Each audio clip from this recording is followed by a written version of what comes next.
Hey everyone, my name is Jamie here from the LineZero team, and this month we have a few questions actually that have popped up, specifically around cybersecurity, what cybersecurity means for the metaverse, and what we need to think about when we, go down that path. I think the first question, and it's always important for us to kind of relook at this, is what is the metaverse?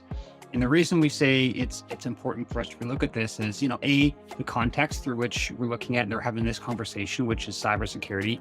And B, I actually think this definition continues to evolve as the technology matures, as new things occur. For example, Apple just releasing their devices, are actually unveiling them, so to speak, just last week. I think the definition for the metaverse will continue to evolve as time goes on. But I think for us, the way that we look at it is some form of mixed reality where you're putting on a device or you're having something that is either augmenting reality, i.e. superimposing technology as an overlay on top of real life, or virtual reality, where you are immersing yourself fully into the technology and it's basically removing the real world physical layer. So that's kind of our definition, if you will, our current definition for the metaverse.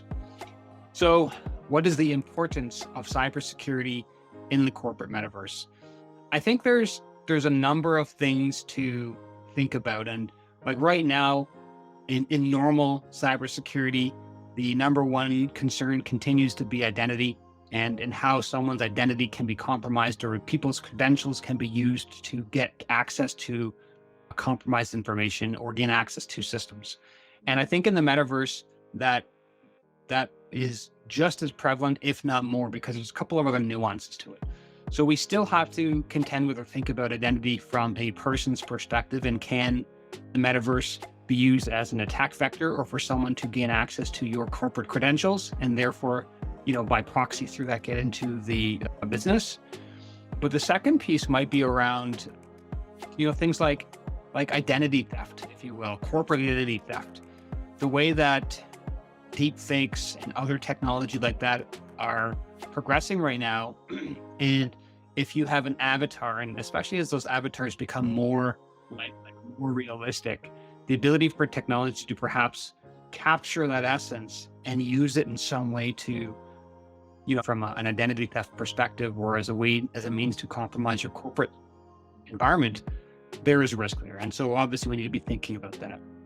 There's also stuff around, I think, brand theft or how your organization or company can be used. So let's say, for example, you're in the retail and you're creating a corporate retail version of your store that sits in the metaverse, or maybe it's in some metaverse shopping. Well, just like with a physical space, how do we make sure that doesn't, there aren't people that are going to do graffiti, and whether that graffiti is harmless, quote unquote, where it's just, they're just looking to damage it, or if they're looking to use your platform or your brand to catapult their message. So let's say it's more of an activist group and they're going to use, again, the space to do that. So I think that kind of brand reputation and all the considerations that exist in the physical world, we still need to think about similar things, but just leveraging technology and how that impacts stuff in the metaverse. What are 3 or more primary major cyber threats encountered in the metaverse? So one being identity, which I kind of alluded to and talked about before. The second, I think, being brand reputation, how your brand is perceived. There's also things like misinformation. Again, because of the metaverse and the ability where it's all in VR, we could be in a situation where truth is harder to discern over what's either fact or fiction, what's authoritative information, what's trusted information, what's not.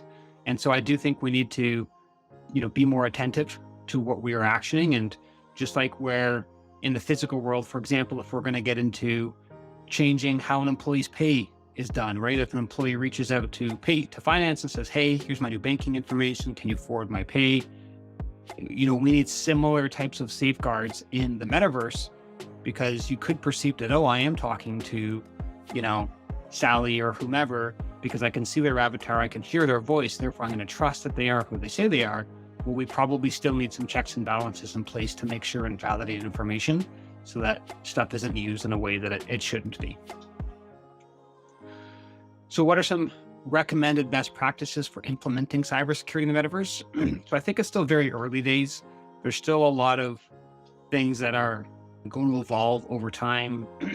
Obviously, I would apply similar approaches that we use in the physical world into the digital world, one of which I just mentioned before, for things like information requests, changes to profiles, etc. Have some form of safeguard or validation check in place to make sure that the requests that are coming through are authentic and appropriate.